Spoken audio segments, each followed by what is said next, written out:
Salut, c'est Trado, content de vous retrouver pour la mise à jour des zones d'accumulation rationnelle pour l'or et pour l'argent. On commence par les actualités. Comme d'habitude, première actualité, un très bel article sous la plume de Nicolas Perrin qui explique, en reprenant l'analyse d'un des meilleurs spécialistes de l'or, le CPM Group. Alors, tout d'abord, simplement pour donner du crédit à ce qu'il va dire, voilà les dernières recommandations qu'il a données à ses clients. Les petites flèches vertes, ça veut dire acheter, les petites flèches rouges, ça veut dire couvrir ou vendre. Et vous voyez le timing qui fait que, eh bien, quand Jeffrey Christian dit quelque chose, on écoute. Et justement, pour lui, et sans ambiguïté, 2024 et 2025 seront encore des années de hausse. Alors, ce qui est intéressant chez Jeffrey Christian, c'est qu'il ne fait pas partie de ceux qui sont ni complotistes, ni jusqu'au boutistes, ni extrémistes, ni survivalistes, rien de tout ça. C'est quelqu'un qui, au contraire, se veut assez posé dans ses analyses, et tout ce qu'il dit est parfaitement compatible avec le fait que non, l'économie mondiale n'explosera pas, non, le dollar ne va pas s'effondrer, non, il n'y va rien y avoir de radical. Simplement, dans les conditions actuelles, il faut s'attendre à ce que 2024 et 2025 voient l'or progresser.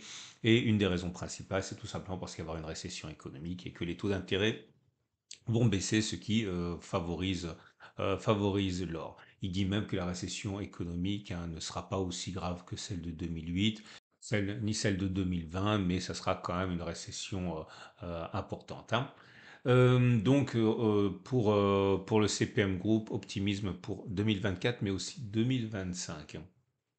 Euh, un autre élément qui est très intéressant, et ça, c'est peut-être l'arbre qui cache la forêt, mais la Chine, ou plutôt un ETF chinois, a momentanément été suspendu tout simplement parce que la frénésie d'achat des épargnants chinois ont fait qu'on dépassait très largement ce que l'ETF Gold possédait en fait en or, et donc pour ne pas se retrouver dans une situation délicate, et officiellement pour préserver l'intérêt des investisseurs, l'ETF a tout simplement été fermé à la souscription pendant un moment. Ça a été suspendu le temps de rasséréner tout le monde. Et c'est intéressant parce qu'on voit bien, et là encore ça s'est fait avec beaucoup de classe, puisque l'ETF a dit stop, on arrête d'acheter ça, on ne peut pas couvrir derrière. Mais ça montre bien que de deux choses une, soit les ETF papier ne sont pas du tout investis en or ou pas entièrement, c'est simplement des produits dérivés, et là, effectivement, ça peut poser de gros problèmes en termes de qualité de ce dont on dispose, qui n'est pas de l'or, mais du papier, un produit dérivé. Ou alors, il fait les choses correctement, il achète de l'or derrière. Encore faut-il pouvoir en acheter. Et là, justement, il ne pouvait pas en acheter. Et donc, cessation de cotation pendant un moment. Et dernière chose que j'aimerais vous soumettre, c'est un article d'UBS qui, comme si de rien n'était, comme ça, passe son objectif de 2300 à 2500 $. Et quand on sait que UBS, comme toutes les banques sérieuses, ont plutôt tendance à être conservateurs dans leurs objectifs, passez-moi l'expression, en question de ne pas se planter de manière éhontée, eh bien, ça en dit long quand même sur la vision que UBS a de l'or. Voilà, on va passer aux zones d'accumulation rationnelle. Je vous rappelle que ce format vous est proposé par Au Coffre Verracash. Si vous voulez acheter de l'or, le faire livrer chez vous ou le faire conserver dans un coffre hors du système bancaire, on ne sait jamais, eh bien, vous pouvez passer par Au Coffre et par Verracash qui vous propose une carte de paiement pour utiliser de l'or. Comme ça, si l'or monte, eh bien, vous pouvez tout simplement dépenser plus.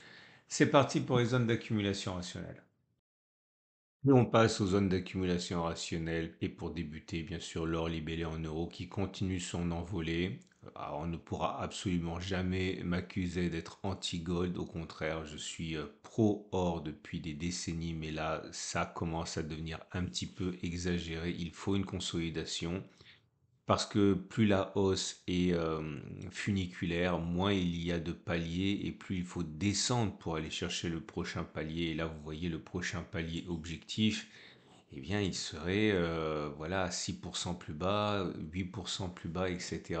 Il y a bien un petit support ici qui pourrait faire l'affaire, mais c'est pas très solide. Bref, dans l'immédiat, je considère que si vous avez une stratégie de dollar cost averaging, c'est-à-dire si vous achetez un petit peu tous les mois, eh bien vous avez acheté ici, hein, c'était le premier du mois, on va dire, choisi de manière complètement arbitraire. Si vous voulez attendre pour la partie résiduelle un achat en zone d'accumulation rationnelle, c'est sur les 20, 34, 20, 14. Donc simplement pour tous ceux qui découvriraient le format, je suis maintenant partisan d'un achat en deux temps. Euh, une partie qui correspond à un achat systématique en début de mois ou en milieu de mois, bref, à intervalle fixe, et l'autre partie sur zone d'accumulation rationnelle pour essayer de tirer parti des appels d'air, hein. Mais pour l'instant, encore une fois, tous ceux qui ont acheté, que ce soit en DCA ou en zone d'accumulation rationnelle, comme on le voit dans les ellipses grises, eh bien, ne peuvent que se frotter les mains, même si, encore une fois, ceux qui ne sont pas entrés commencent peut-être à désespérer d'avoir un point d'entrée intéressant. Tendance de fond haussière, tendance de long terme haussière. Les bougies Aikinashi montrent que pour l'instant, il n'y a aucune raison d'envisager une baisse, hein, puisque vous avez des grandes bougies vertes comme ça, grandes bougies vertes sans mèche basse, ce qui montre qu'il est plus plausible que cela monte encore plutôt que l'on ait fait les plus hauts. Et pour l'or libellé en dollars, c'est la même chose. On est dans une situation où la hausse est très marquée et puis surtout hein, ininterrompue hein, depuis maintenant des semaines. Le dernier achat DCA choisi arbitrairement le premier du mois a eu lieu ici. Le prochain achat en zone d'accumulation rationnelle aurait lieu à 22,33, 22,04, prochain support. La précédente zone d'accumulation rationnelle qui a été touchée, c'était ici, hein, 21,95, 21,45. Stop de, non, tendance de moyen terme, tendance de court terme haussière, tendance de long terme haussière. Et on passe maintenant à l'argent libellé en euros qui est dans une situation également explosive, hein. La hausse sur l'euro sur l'argent libellé en euros depuis le début de l'année est très impressionnant. Regardez, depuis les plus bas qui ont été touchés le 18 janvier, la progression, c'était une zone d'accumulation rationnelle d'ailleurs, il y en a une deuxième ici. Enfin bon, on a pris 29% pour ne pas dire 30% depuis le début de l'année. La précédente achat en zone d'accumulation rationnelle, je l'ai dit, c'était 22,6, 22, 22 euros. La prochaine zone d'accumulation rationnelle, si on y va, ce serait 23,8, 23,5. Et le tout dernier achat de DCA que vous auriez fait le premier du mois aurait lieu ici, hein. Tendance de long terme haussière, tendance de fond haussière. On termine avec l'argent, mais cette fois-ci libellé en dollars. On est dans une situation où on est au pied d'une résistance, mais la résistance, on peut se demander si elle va tenir très longtemps. C'est la zone rouge ici, hein, qui correspond tout simplement à une résistance majeure qui a été formée à partir du début des années 2000, 2020, 2021, etc. Ça serait bien qu'on cale dessus pour nous permettre d'aller chercher une zone d'accumulation rationnelle. La toute dernière, c'était 24,6, 24 dollars. La tendance de fond est haussière, la tendance de long terme est haussière et le dernier achat des CA qui aurait eu le 1er janvier aurait été ici. Voilà. Je vous souhaite une excellente semaine. Je vous rappelle que ce format il est mis à jour deux fois par semaine, le samedi et le mercredi. Vous pouvez vous abonner pour ne pas louper les mises à jour. Vous pouvez également liker cette vidéo, ça lui donne de la visibilité, elle est donc plus proposée par l'algorithme YouTube et ça permet de promouvoir l'investissement en or et en argent.